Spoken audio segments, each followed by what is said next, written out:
What does this and this have to do with grip and the compensations needed for that grip? And how does the Tour Pro make this work? When you try it, you just hit it in Mrs. Havenkamp's pool. Well, today you're gonna find out, because grip placement is one of the most crucial aspects of a golfer's swing, yet it is often overlooked by the amateurs who focus more on their backswing or follow through. In this video, we're gonna dive deep into how your grip, whether it's strong, neutral, or weak, affects your swing dynamics whether you like it or not. And this includes body rotation, shoulder tilt, and hand path. We'll also discuss why many tour players use strong grips and how this influences their tilt and turn at impact. So stick around, because this is foundational knowledge.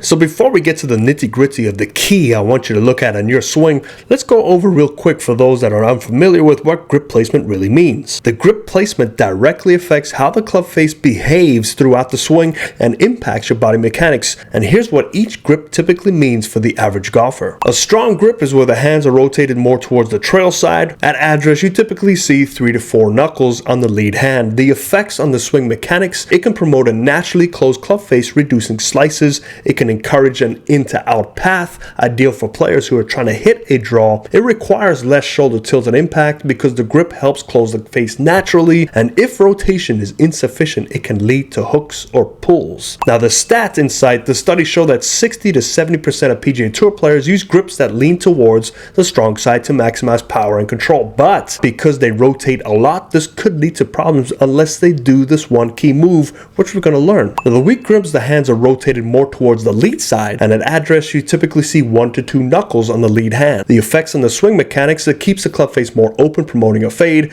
requires more shoulder tilt and rotation to square the club face at impact, and demands precise wrist control, making it harder for amateurs to time properly. While weaker grips are less common on the PGA Tour, players like Jon Rahm and Collin Morikawa use them effectively to produce high controlled fades. So what should the average player do? Well, for the average golfer, grip selection should depend on your natural swing tendencies and physical capabilities. If you slice, try a slightly stronger grip to help close the club face through impact and promotes a draw or straighter ball flight. If you hook, consider a weaker grip. This keeps the club face open longer, reducing the tendency to overclose and hit hooks. Now, for your physical limitations, for those amateurs often lack the flexibility of rotation speed of tour players, so finding a grip that minimizes compensations in the swing is key. You need to avoid extreme positions unless you're willing to work on your body mechanics to support them. We're going to go over Dustin Johnson and Jon Rahm's grip differences and body compensations. Now, they are different than us, and this is where the education part comes in. So let's break down each player. So Dustin Johnson does have a strong grip with 3 to 4 knuckles visible on the lead hand. He does get significant bowing of the lead wrist at the top of the swing, which closes that club face even more.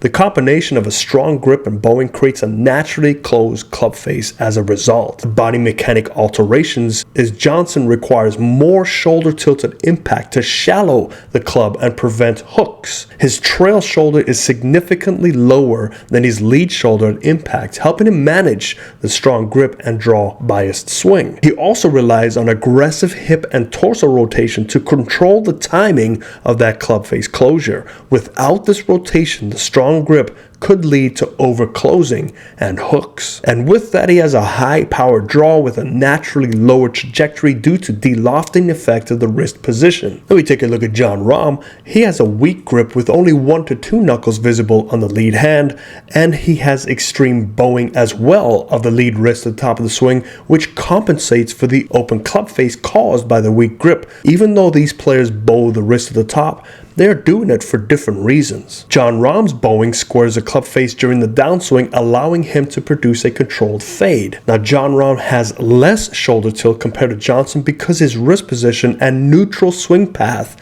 naturally manage that club face angle. His body rotation is efficient and controlled, allowing him to time the fade without needing as much tilt or compensatory moves such as Dustin Johnson. And as a result, he has controlled fades with a higher trajectory and more spin, making him deadly accurate with his irons. And we're going to take a look at this in more detail to help explain to you why you should not emulate these professionals. Okay, just for fun, we're going to have to put up Barney Purple just because we have to see where that plane line is. And we're going to take a look at the adjustments that they both make. Now, keep in mind, Jon Rahm on the right side has a weaker grip. Dustin Johnson has a stronger grip. Now what we're going to look for is the relationship of the turning and tilting, and how the strong grip at the tour level will have to turn and tilt more to provide the clearance room for that club to drop flatter, and then also get the hand path to escape a little bit out to the right. And the only way to do that is by increasing your tilt. And we're going to look at a certain point in the swing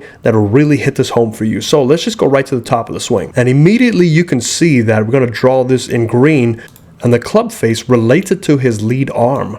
We can see they almost run into each other at a 90-degree angle, where if we take a look at Jon Rahm, we see his lead arm is here, and we see that club face is pretty close to that lead arm. So this is a weaker grip. It is rotating a little bit easier. But one thing you will see, and you'll probably point this out and say, hey, Tony, they both bow their wrists, and obviously one is bowing it more than the other, but yes, they do both bow their wrists. And we'll see this in that blue angle. And now they're bowing the wrist for different reasons. Let me take a look at Jon Rahm. He has a weak grip with only 1 to 2 knuckles visible on the lead hand, and he has extreme bowing as well of the lead wrist at the top of the swing, which compensates for the open club face caused by the weak grip. He does get significant bowing of the lead wrist at the top of the swing, which closes that club face even more. The combination of a strong grip and bowing creates a naturally closed club face as a result. The body mechanic alterations is Johnson requires more shoulder tilt and impact to shallow the club and prevent hooks. Right when we get to this position here, and this is probably the closest we're going to get where we can see the angle of the club. So let's capture this club face, and this is about 88 degrees.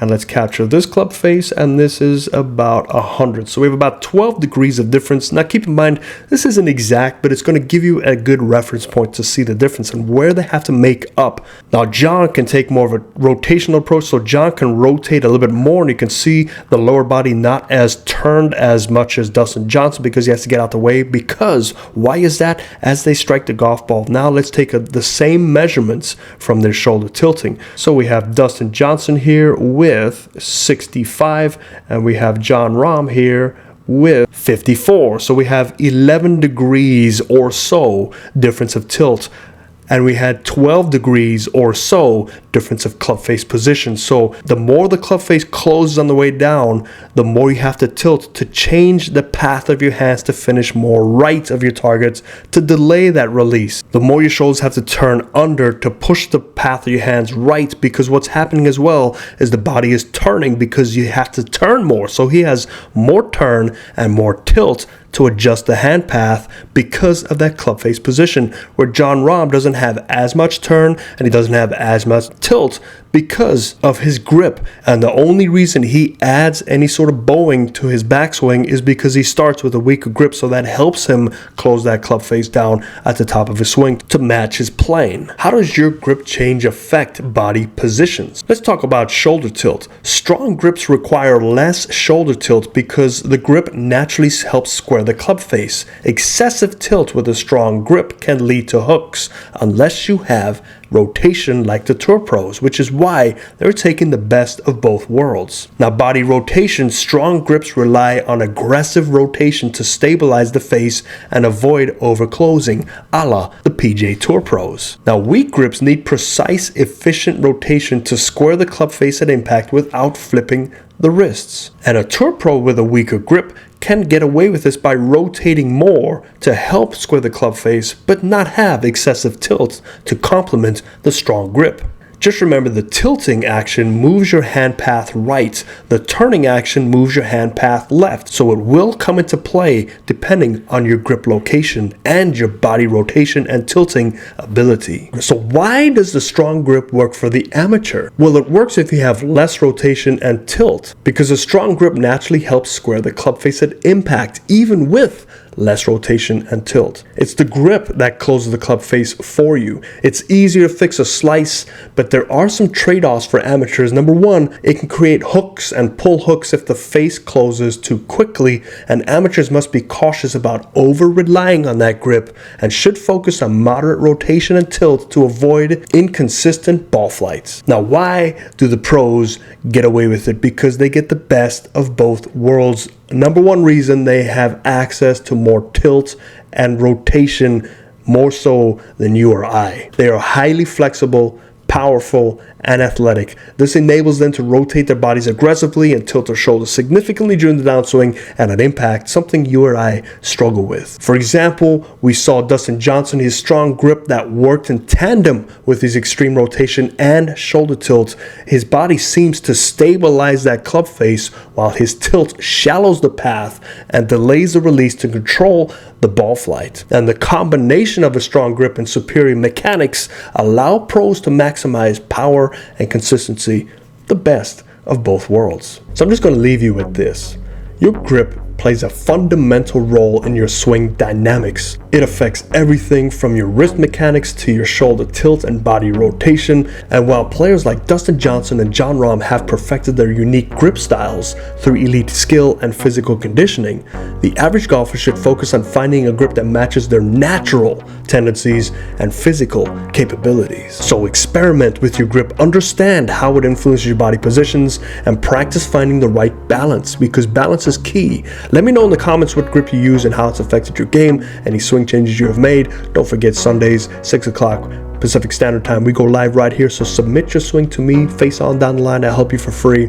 And don't forget to like, subscribe, and share this video with your fellow golfers. I'll see you next time. Fairways and greens.